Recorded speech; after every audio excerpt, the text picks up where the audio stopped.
because Eric Bischoff had a lot to say about AEW in light of the potential debut of one Mercedes Moné. And I feel like we were talking about this earlier and something got brought out of context and then people were attacking Eric Bischoff, but he made a valid point. So, he was doing a lot of criticism on his podcast. He said essentially that there is no one really that can make the needle move for AEW. And this is the full quote, but this is a perfect example of what I meant. We've seen so many big names come into AEW. Pick one. Let's put CM Punk off to the side. Pick any other one, and the net impact on the growth of the business other than selling t-shirts has been zip, nada. The television audience continues to deteriorate while WWE continues to grow. You look at their ticket sales outside of anomalies or outliers, I should say, like the UK, and they're not doing nearly as well as they were in the past there. Have you looked at their Dynamite shows? Just, check out WrestleTix on social media and you can see that their ticket sales, and they're playing in 10,000 to 15,000 seat venues, but they're scaling them down to 4,000. And a week before the event, they haven't sold out yet, so it doesn't matter. He's not lying. I think that a lot of people kind of took it out of context and said that he was saying that Mercedes won't move the needle. I do. But this is less of a Mercedes thing and more of an AEW thing. So would you agree that there is no needle moving in AEW? Mercedes included? I think Mercedes can be a needle mover. That's the only part of his quote that I disagree with, because I feel like she is just as impactful as CM Punk. Any room she goes to, like, I feel like her That's fans. That's a hot take. Nah, I just feel like her fan base is so insane about her. It's like she's like the Beyonce of wrestling. And we watched this happen when she quit WWE. Everyone was stalking her every little move. Every time she posted something on Instagram or wrote something on Twitter, or she was posted somewhere, or she was on someone else's story, because she actually was not even using Instagram at some point.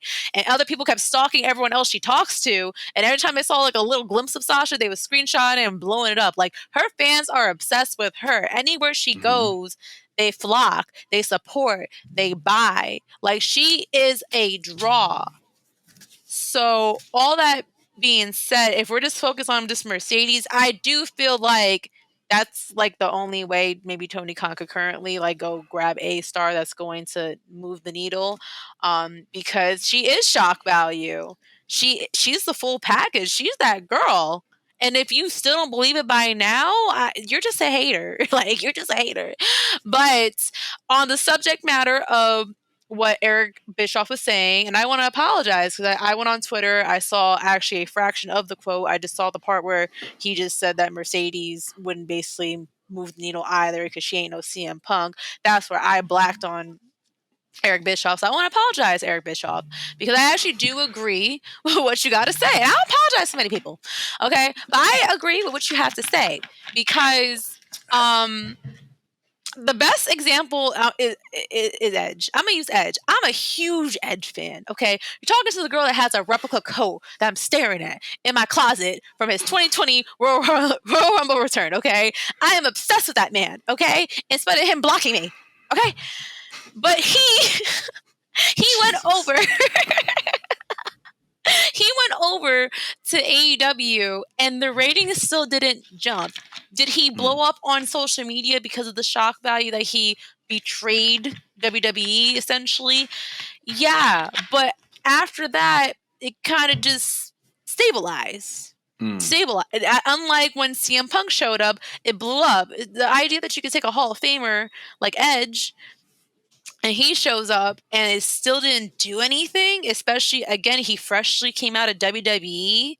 He had a few WrestleMania moments on the way out. He's done a lot of work with WWE on the way out. The fact that even you couldn't utilize him to get ratings, it has to be a matter of the booking.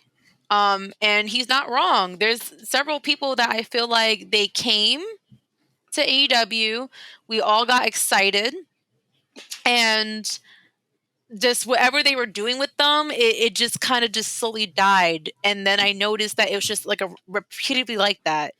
They did it with Ruby Soho. They did it with Tony Storm in the beginning. I felt that way about Miro. I'm gonna call him Cesaro still because Cesaro. There's like several people where they'll have decent Andrade. Andrade. Oh my God, we forget about Andrade. They just do this thing where they collect people just to say they got them, but then they don't know how to like long term book anyone, and so they start to feel like everybody else. They feel as regular as the people who haven't been on TV until they got signed to AEW, which is really sad and pathetic because these people seen different countries, different crowds, travel the whole world, been on TV. They know what it's like to see real money and they feel regular. They feel like indie folks. So I don't disagree with anything that Eric Bischoff has to say in that regard. And that's the issue with Tony Khan. That's another reason why I'm pissed at him for the whole tweeting thing. Because just like you have so much to fix, like you need to learn how to write better stories or long-term stories, and not just sign people just because you want to acquire everyone that Vince got rid of. So that's how I feel about it. But how do you feel about it, Jordan? So I think with Eric Bischoff made some points. I feel like the difference, though, between Edge and Mercedes Moné is that Mercedes had that period where she was in New Japan briefly, but it kind of showed the difference that she can potentially make. There were times when Mercedes was announced for a show and thousands of tickets were sold as a result. And when you can kind of have that impact on a business, I think that it shows that you can be a draw. So I think that Mercedes Moné would have been the one who could have drawed had AEW signed her. And obviously we don't know what the word is on that. We're still trying to figure it out. You know, is she going to be in AEW? Is she going to be in WWE? But I do believe that Mercedes would have had that impact. I think that the issue with AEW is kind of like what you said. I don't think that they have a long-term story issue because they were able to successfully do it with Adam Cole and MJF. They were able to do it with the Kenny Omega and Hangman Adam Page story. They were able to do some great stuff with Punk and MJF when they were there. So they have multiple instances in which they tell great stories, and they've had great matches as well. But I feel like once you put too many cooks in the kitchen and once you have too many workers, it's going to be harder and harder and harder to manage. To me, it's not about the caliber of talent that you have. It's about how you use what you have already. And so when you just include more talent, it's now you just have more to manage. And sometimes that may not be the best route to take. Sometimes it's just about, okay, like who do we have now and how can we utilize them to the best of their strengths? And I feel like when it comes to AEW and who's best utilized when their strengths are being utilized are people like the originals, right? All the people are the people like the elite. And also I just feel like AEW is kind of also in this transition period where the things that they proclaimed about AEW are starting to slowly be reversed. You know what I mean? When, you tell people that they can be whomever they want to be and that they have creative control and you're known, but, you're still considered the booker. Like it's starting to feel like you're starting to WWE-ify your program. And I feel like you are kind of hitting the reverse Uno button on your company in a way. And I'm not saying that that's a bad thing because I feel like there needs to be some form of hierarchy there. But I just also feel like the transition period or these people have creative control, but I'm booking, it's like a weird middle ground, if that makes sense. And I feel like when you're in a weird middle ground and you're trying to be in between two extremes, it's very, very hard to establish identity.